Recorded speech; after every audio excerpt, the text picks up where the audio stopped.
If you will open your Bibles to the 27th chapter of Job and then just kind of hang out there for a little bit, and we'll get there in a minute. We've been looking at great people of the Bible and how that particular person learned faith.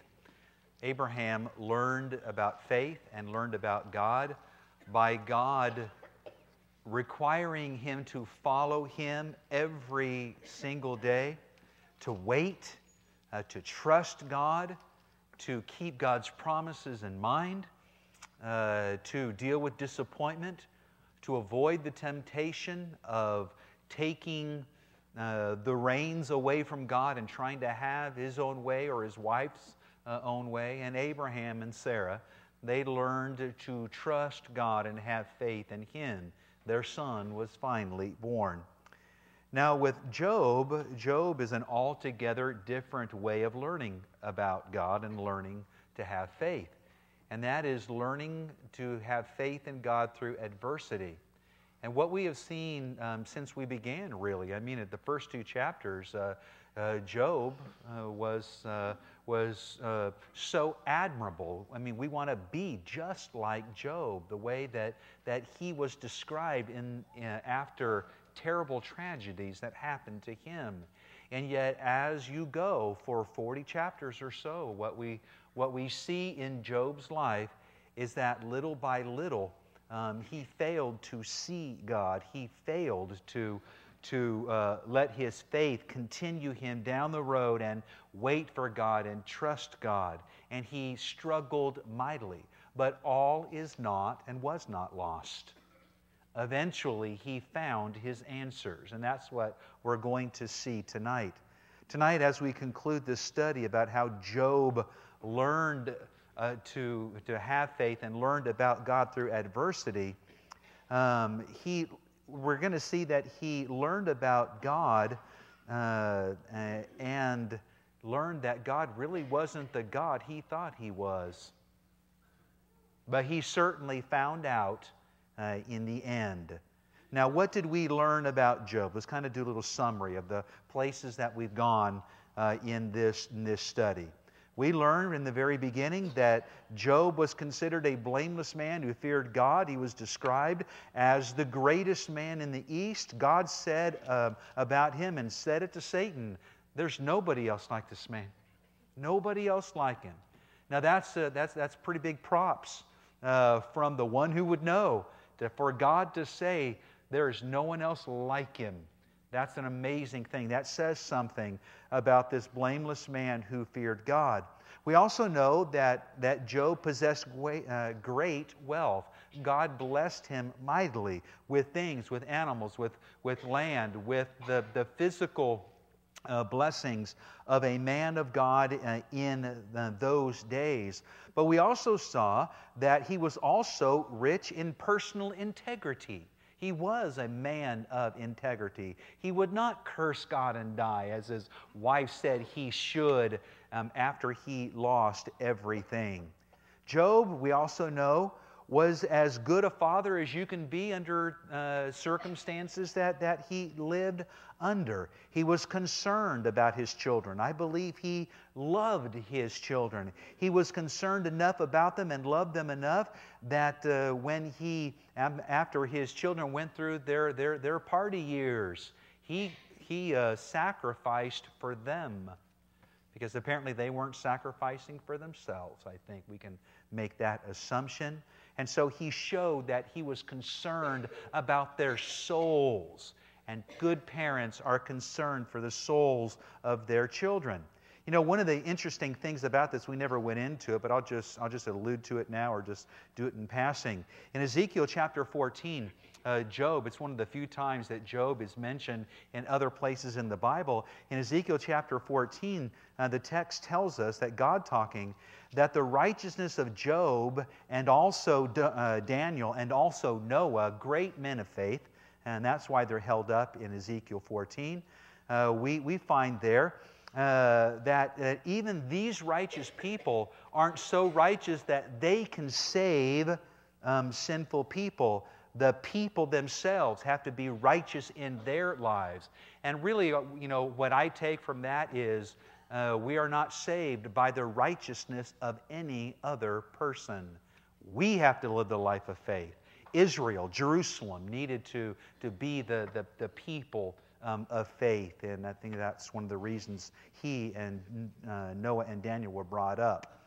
Now, what did Job learn about faith in God?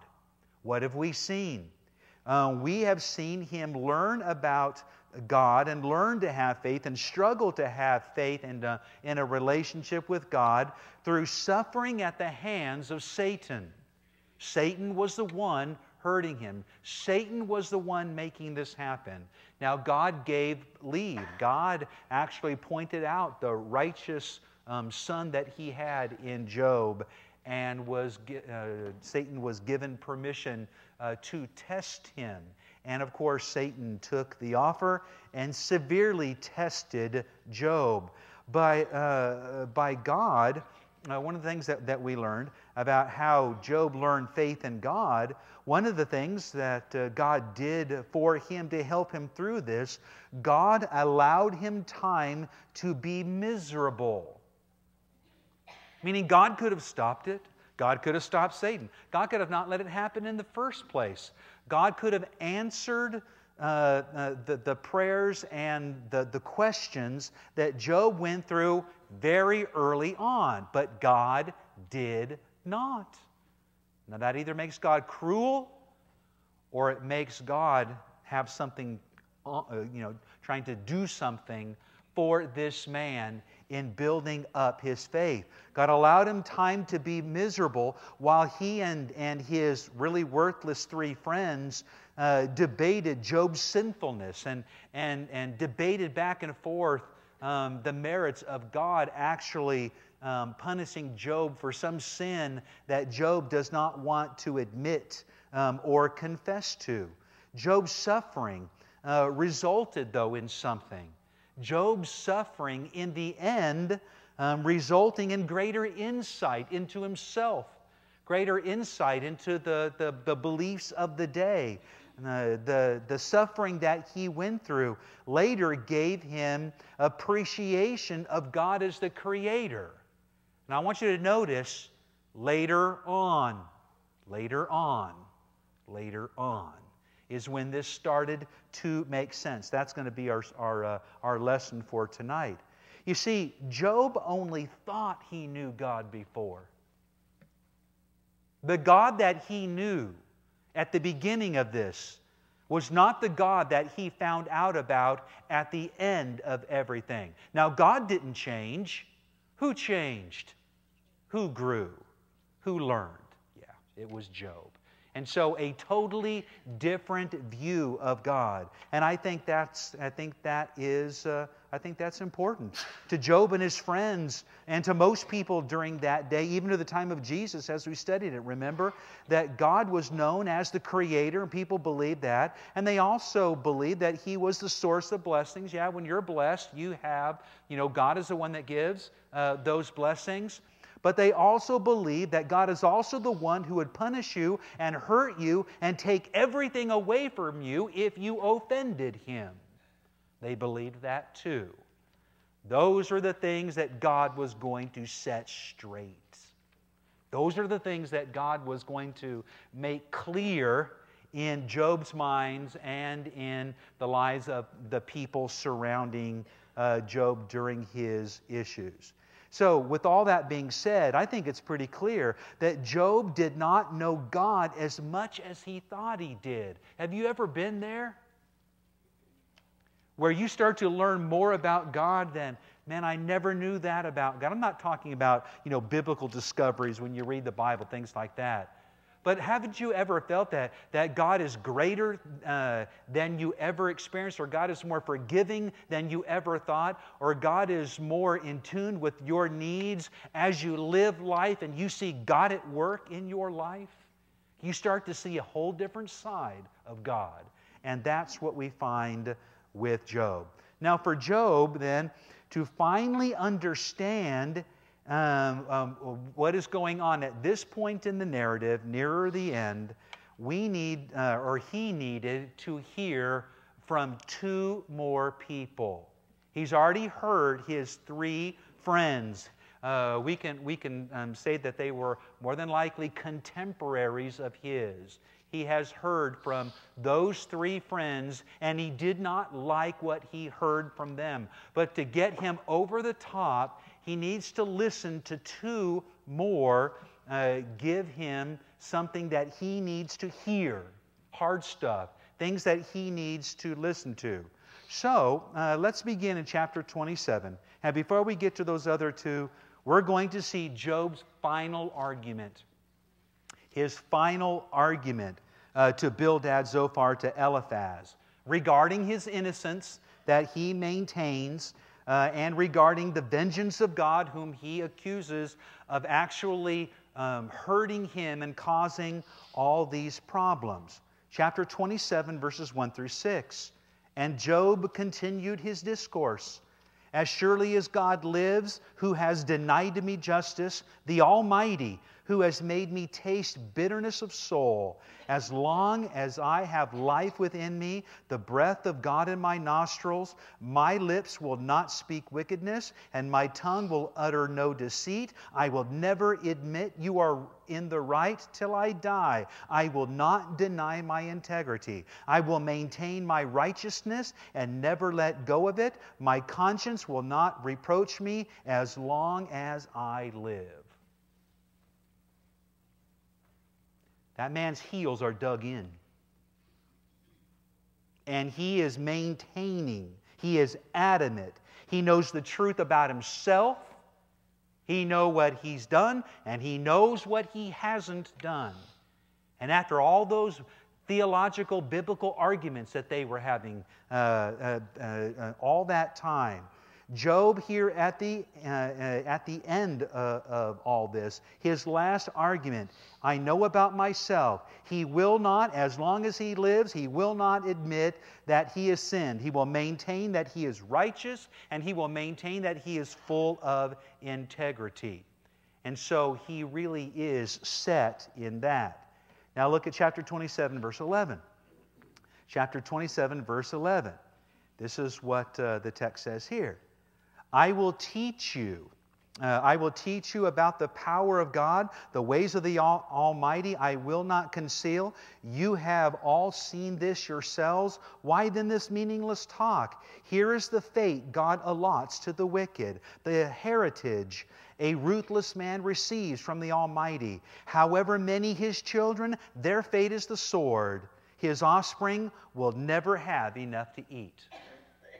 Now, when he says these words right here, Job believes that he knows the truth about God, that God does not bless the wicked, but the wicked and their children will either be killed or they will starve to death. That's how Job views how God views sinful people, meaning I'm not one of them, and he's doing it to me. Job obviously is suffering in trying to come clean and also to understand all of this. Now go to chapter 29. Just getting a little taste of each one of these. Chapter 29, verse 1. Let's just read for just a bit. There's no stopping point. I'll stop when I think we've heard enough. Job continued his discourse. How long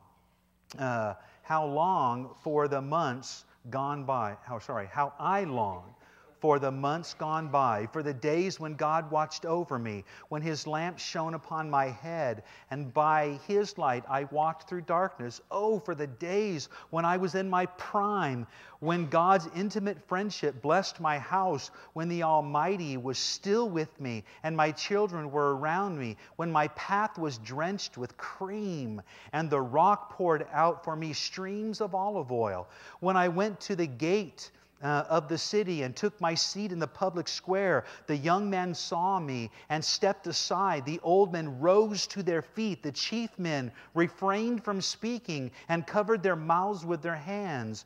The voices of the nobles were hushed, and their tongues stuck to the roof of their mouths. Whoever heard me spoke well of me, and those who saw me commended me, because I rescued the poor who cried for help, and the fatherless had none to assist them. The man who was dying blessed me. I made the widow's heart sing. I put on righteousness as my clothing. Justice was my robe and my turban. I was eyes to the blind and feet to the lame. I was a father to the needy. I took up the case of the stranger. I broke the fangs of the wicked and snatched the victims from their teeth. Meaning that's the man who I was. And look where I am now. God did this to me. He says, when God used to watch over me, when God used to be with me, when God used to bless me, and He does it no more. I was a good man, and God took all of that away. This is the way hurting people feel, folks. And He's really, really hurting. So we have to have some understanding. But you can see how he is speaking, how he views not just himself, but how he views God. Look at chapter 30. Chapter 30, verse 1. But now, okay, that's what he used to be, but here he is now. But now they mock me, men younger than I, whose fathers I would have disdained to put with my sheepdogs. I'm greater than they were. And now these people lower than me, they mock me. You can see what kind of the truth about Job here in a second. Look at verse 16. And now my life ebbs away. Days of suffering grip me. Night pierces my bones. My gnawing pains never rest. In His great power, God becomes like clothing to me. He binds me like the neck of my garment. He throws me into the mud, and I am reduced to dust and ashes. I cry out to you, O God, but you do not answer me. I stand up, but you merely look at me. You turn on me ruthlessly. With the might of your hand, you attack me. All right. I think that's plenty of that. What's he saying? My life is over. I'm done. My life is over, and it's all God's fault. God is doing this to me. In verse 31, we see something interesting now. In verse 31, we see something repeated 17 times in chapter 31. 17 times we see the phrase, if I, if I, if I. And in this use of if I, as in, if I sinned this way, or if I did that evil thing, or if I sinned in that way, God would be justified. But I never did it, and He still accuses me of doing wrong. Let me show you what I mean.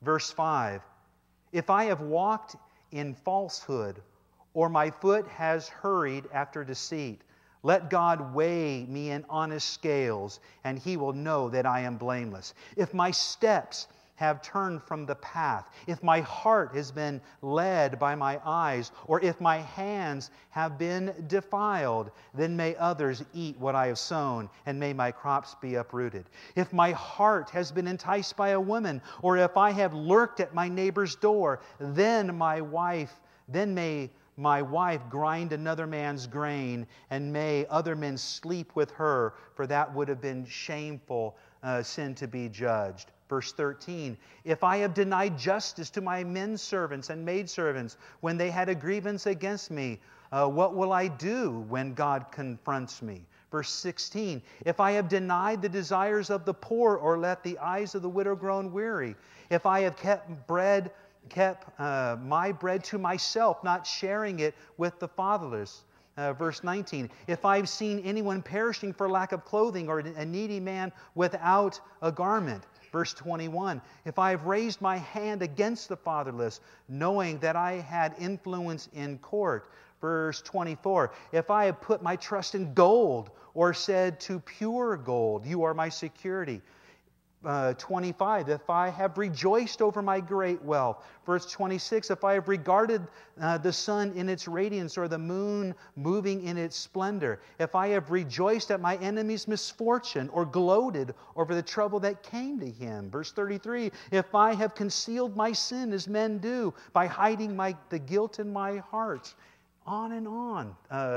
38, if my land cries out against me, and all its furrows are wet with tears, if I have devoured its yield without payment, or broken the spirit of its tenants, then let briars come up instead of wheat, and weeds instead of barley.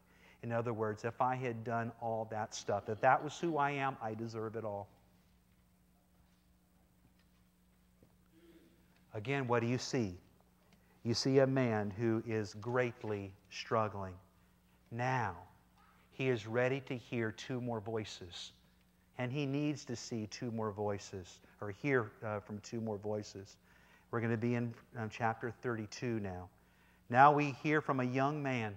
It's a fourth friend.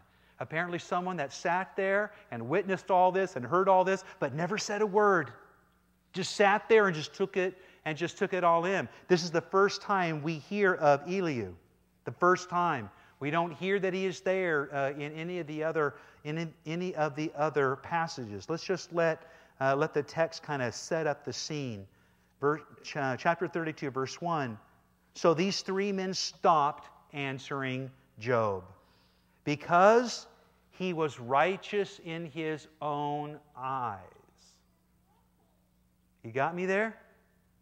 That's the consensus.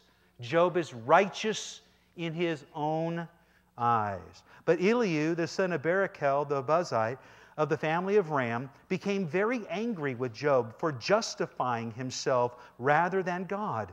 He was also angry with the three friends because they had found no way to refute Job and had condemned him. Now Elihu had waited before speaking to Job because they were older than he. But when he saw that the three men had nothing more to say, his anger aroused. So Elihu, son of Barachel the Buzite, said, I am young in years, and you are old. That is why I was fearful, not daring to tell you what I know.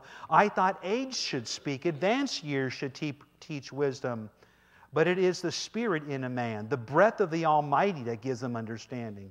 It is not only the old who are wise, not only the aged who understand what is right. And so what we have here, first of all, is Elihu hearing the discussion that Job had with his three older friends, his contemporaries, as propriety dictates and as the customs of the day. The younger man sat there and didn't open his mouth. He showed respect and deference to the older men. He waited patiently as long as he could, and when they were done, and then when Job was done with what he had to say, he took his chance to give his 2 cents worth. And in his 2 cents, it is Job was righteous in his own eyes. And he justified himself. Or that's what he was trying to do. Justifying himself instead of God. Look at chapter 33. Chapter 33, starting at verse 1. And what you'll see is this young man's wisdom that God gave him about these matters. Chapter 33, let's start in verse 1. But now, Job, listen to my words. Pay attention to everything I say. I'm about to open my mouth. My words are on the tip of my tongue. My words come from an upright heart. My lips sincerely speak what I know. The Spirit of God has made me the breath. The Spirit of God has made me. The breath of the Almighty gives me life. Answer me then if you can. Prepare yourself to confront me. I am just like you before God. I too have been taken from the clay. No fear of me should alarm you, nor should my hand be heavy upon me. Now he's quoting Job. But you have said in my hearing, I heard the very words, I am pure and without sin. I am clean and free from guilt. Yet God has found fault with me. He considers me his enemy. He fastens my feet in shackles. He keeps close watch on all my paths. But I tell you, this is you Let me start that again, sorry.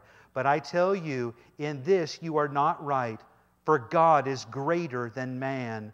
Why do you complain to Him that He answers none of man's words? For God does speak, now one way, now another, though man may not perceive it. What's the wisdom there?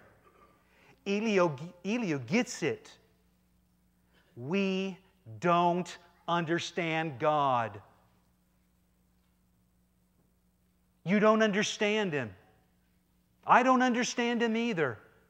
God says what He says when He wants to say it. He says some things and says other things over here, and we don't get it. God is so much greater than we are. And that's a part of what Job's struggle is. That's the struggle of the other friends. That's Elihu, the younger man's struggle as well. But then in chapter 37, verse 14. Listen to this, Job. Stop and consider God's wonders.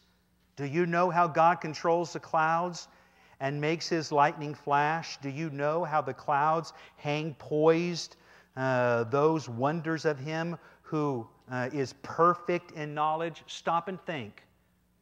Folks, when we don't understand, stop and think about the greatness of God. We may not get it, we may not understand it, we may not understand God, but the one thing we can all say that we can understand is that God is the greatest. And when we are hurting, or when we are ignorant, or when we are wanting our life to be different in any way, the time is then not to understand why these things are happening. It's time to understand that God knows what's going on. God knows. I may not. But God knows and has the answer. That's when the Lord steps in. That's when now it's the Lord's turn. Chapter 38. Then the Lord answered Job out of the storm and said, Who is this that darkens my counsel with words without knowledge? Brace yourself like a man. I will question you, and you shall answer me. Where were you when I laid the earth's foundation? Tell me if you understand. Who marked off its dimensions? Surely you know. Who stretched a measuring line across it? On what were its footings set? Or who laid its cornerstones? While the morning stars sang together and all the angels shouted with joy. I love that. When God created, the angels applauded and said, yeah. Because of what God did. They saw what Job never saw. My friends, the point of the whole lesson series is this, is that when we are struggling in our faith, if you can't figure out why your life is like it is, if you don't get the answers that you want, if you don't understand why bad things happen to good people and why good things seem always to happen to the bad people, and you want God to listen but you get no answers, it goes on and on and on. At the very minimum, what can we do to survive and grow in our faith? Trust in the God that knows, and trust in the God that can do anything and has proven that He has done everything. Chapter 42, then Job replied to the Lord. Now, after all of that, so much we didn't cover, but now he gets it. Now Job finally understands. Job now gets to speak to God. Remember, he wanted to? I want to talk to God. I want to make my case. I want to tell Him how I feel. I want to tell Him that You're the one that's doing this. Now he gets his chance. Does he say it? Does he do what he said he wanted to do? Not a chance. Because now he understands God. I know that You can do all things. No plan of Yours can be thwarted. You ask, who is this that obscures my counsel without knowledge? Surely I spoke of things I did not understand. Things too wonderful for me to know. You said, listen now and I will speak. I will question you and you shall answer me. My ears had heard of You, but now my eyes have seen You. Therefore I despise myself and repent in dust in ashes. He finally knows the God that he never really knew. Now, at the end of the text, God blesses him again and blesses him with even more because his faith has grown and now his relationship with God has grown. So when you feel like Job, you got to know the one thing you can do is to honor God for who he is. Honor him, and God will bless you. If you have any needs, please come forward as we stand and sing.